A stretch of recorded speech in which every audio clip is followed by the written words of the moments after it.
जय बोले, जय माता की। जय भोले, जय माता की। दान, कन्यादान, गौदान आदि तमाम प्रकार के दान होते हैं।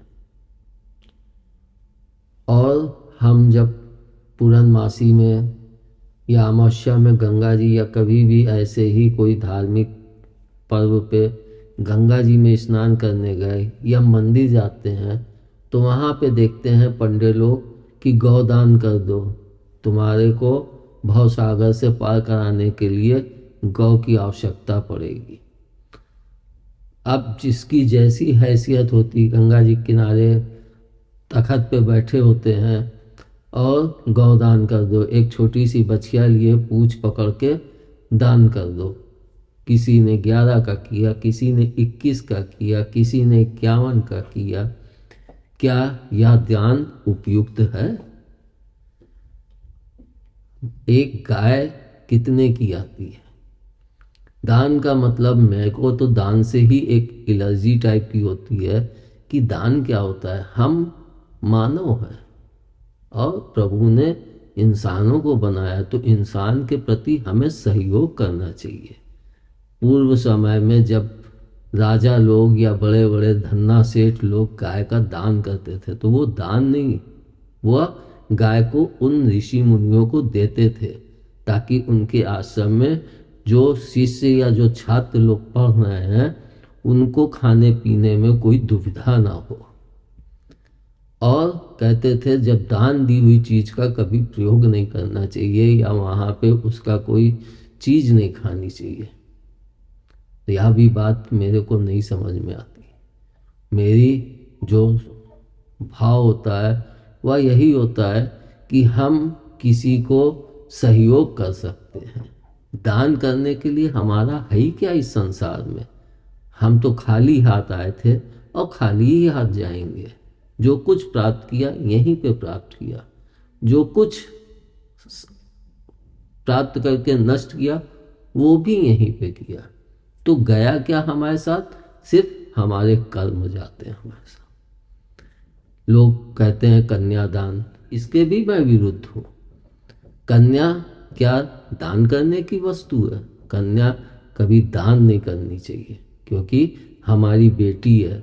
हम बेटे को तो नहीं दान कर देते हैं तो फिर हम बेटी को क्यों दान करते हैं?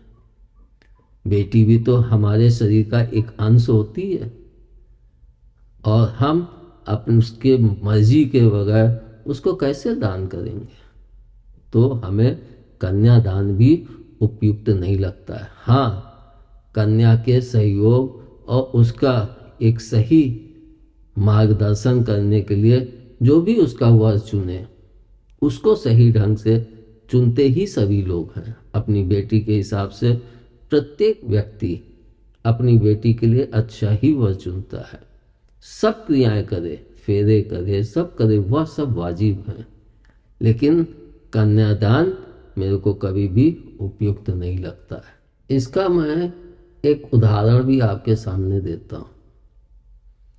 मेरी शादी के पश्चात जब मेरे सास ससुर आते थे तो वो कहते थे कि मैं बेटी के घर का कैसे खा लूं। तो मैंने कहा कि उस हिसाब से फिर आप इनको बेटी भी नहीं कह सकते। तो बोले क्यों? तो मैंने कहा क्योंकि आप दान कर चुके हैं।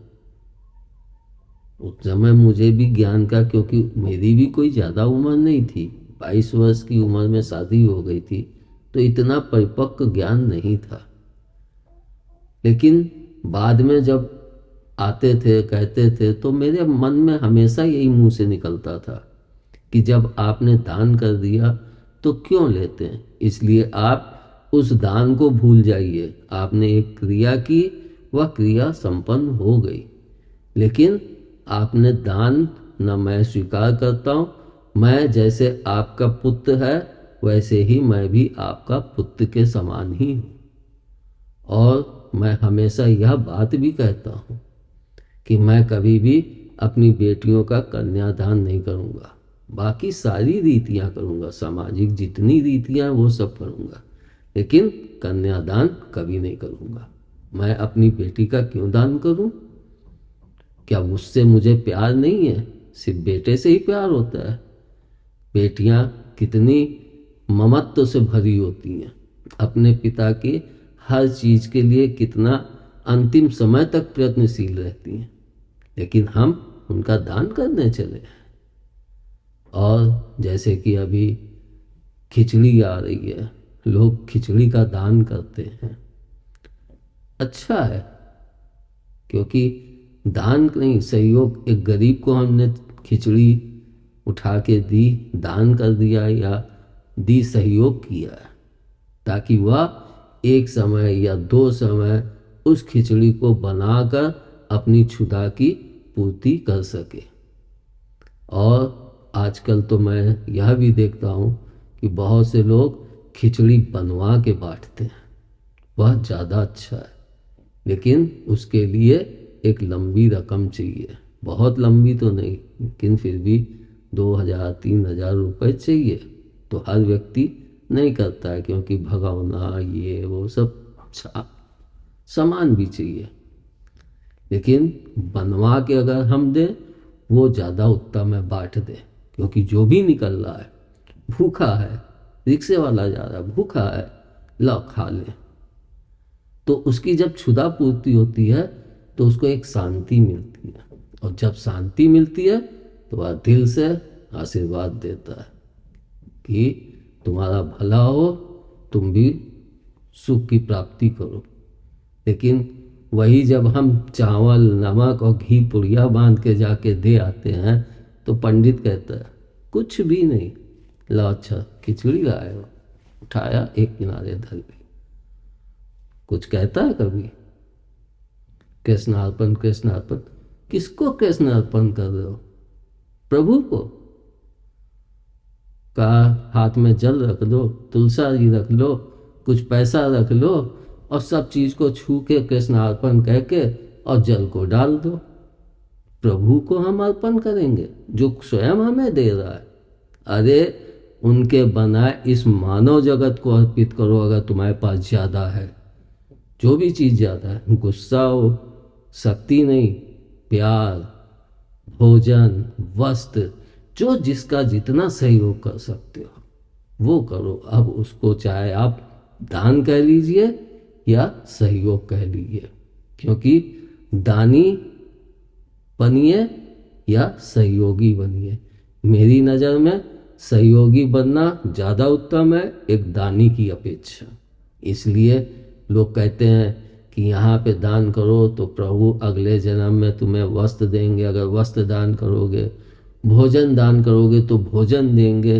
यानी तुम उससे पहले अपने लिए एक मार्ग सोच रहे हो कि हम अगर यहाँ पे दान कर रहे हैं तो हमें वहाँ पे खाने में कोई तकलीफ नहीं होगी। अगर हम यहाँ पे वस्त्र दान कर रहे हैं तो हमें वहाँ वस्त्र पहनने के लिए कोई तकलीफ नहीं होगी। लेकिन क्या हमें यह इंसानियत के नाते नहीं सोचना चाहिए कि हम, कोई व्यक्ति भूखा है तो उसको क्या हम भोजन न कराएं? सिर्फ अन्न का दान ये भी तो है महादान। किसी की भूख मिटाना यह नहीं दान है महादान।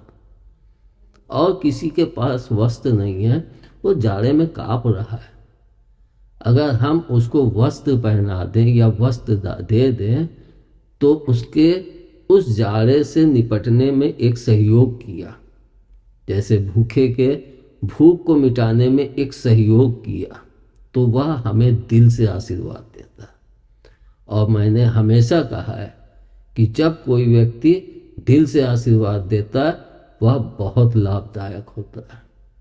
तो हम सहयोगी बनने की कोशिश करें, लेकिन अपने आगे का निर्धारण करके कि हम यह दान करेंगे तो यह प्राप्त होगा, तो यानी हम कर्म भी कर रहे हैं तो अपने स्वार्थ के लिए कर रहे हैं, ना कि निस्वार्थ कर्म कर रहे हैं।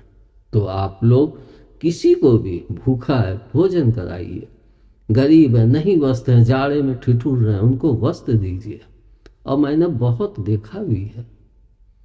मैं जब मेरे जीजा जी थे तो आज से 15-16 साल पहले या 20 साल पहले की बात होगी।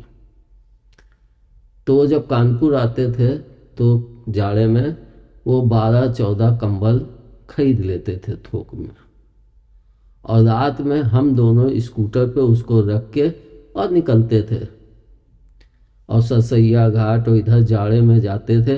तो जो देखते थे बाहर सड़क के किनारे लेटे हैं, उनके पास ओढ़ने नहीं है, तो कंबल खोल के उनको उड़ा देते थे, जिससे उनके दिल से कितना आशीर्वाद निकलता होगा। और वह आशीर्वाद हमारे हर चीज में लाभदायक हो जाता है, ना कि दान।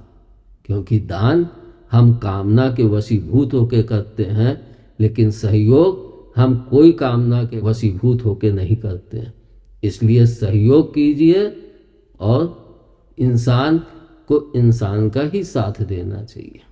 अगर हम इंसानियत के साथ नहीं रहेंगे तो प्रभु का बनाया हुआ यह सुंदर जग कभी भी सुंदर नहीं दिखेगा। इसलिए दान से बचते हुए हम सहयोगी बने, और प्रत्येक मनुष्य जात के लिए, जीव के लिए, जंतु के लिए, सभी के लिए सहयोगी बने। तो हम दान छोड़ के सहयोगी बनने की तरफ अग्रसर हो। धन्यवाद। जय बोले, जय माता।